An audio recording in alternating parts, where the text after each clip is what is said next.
In this video, we're going to illustrate how to use Edpuzzle to annotate a video so you can assess student learning with respect to videos in an asynchronous environment.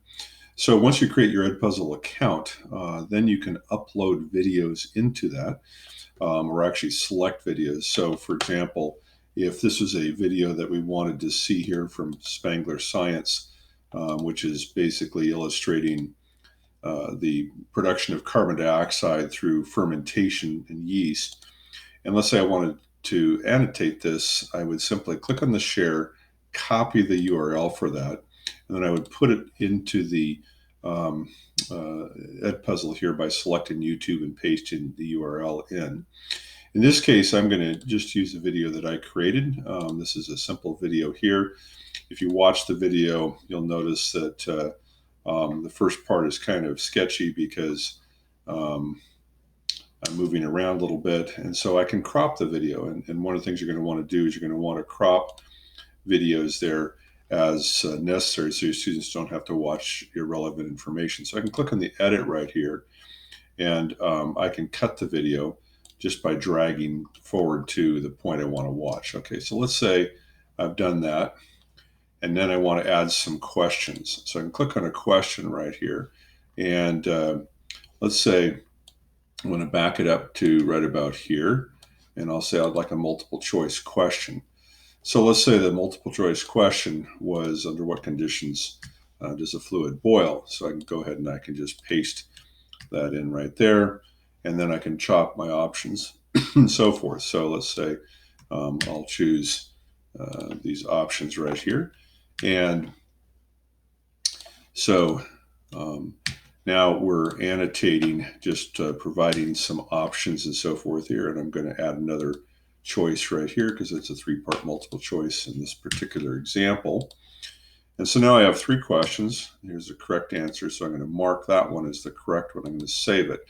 So that way I can see if the students are really answering questions correctly. So let's go forward in the video, and I'll go forward maybe to another place here where I want to add some additional annotations and so forth. So right here, let's take a look maybe at this point in the video right here. So I want to know what students predict the atmospheric pressure inside the flask up at the top is. So for this, I could say I'd like an open-ended question, and I want to go ahead and include a picture here. So I'm going to include a picture, and then I can upload an image, and I'm just going to choose an image here on atmospheric pressure. So when I put that in, the picture is going to show up here adjacent to the video, and then I can add my question and so forth and say, approximately, at what elevation would the pressure be the same? Okay, so you can go ahead, and once you've created this, then the question is going to be in there along with the photo, so that it pauses at this point right here. And now they can look at the picture here, and they can then make predictions about what's going on in the flask relative to some imagery and so forth. Let's say you go a little bit farther forward, and right here we see that a large majority of it is the water has gone up in there. In fact, it's filled the flask almost in its entirety. And so maybe I want to do another open-ended question right here.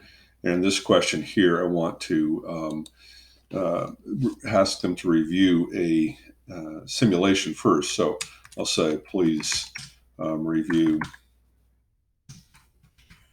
the simulation. And so then I can provide the link here and the URL for that. I'll just say, let's say we want this states of matter one here from PhET. So I'll put that in there and just paste in, and I'll say states of matter. And then I could proceed to ask a question and so forth on it. And answer some kind of question. So you get the idea. about how to annotate this. Again, at the end of the video, there's maybe some irrelevant information. I could crop it if I want to. But the idea is here we have very brief videos that when we finish, we now have a video here where the students will watch this. So let's go ahead and watch it right here. And you'll notice as soon as it pauses right there, it's going to come up with the questions where they're going to have to answer before they can proceed. So, and then I'll just continue, and then I can go through here, and you can see I can advance it forward here, and then we can see, oh yeah, okay, the question pops up, and I can, put in information, so forth here, and then proceed. So, and this will all show up in the teacher console, where you can actually watch and see what the students have put in response to the video. And so Edpuzzle is a wonderful resource for annotating videos and ensuring that your students are actually watching them and evaluating their performance on those videos.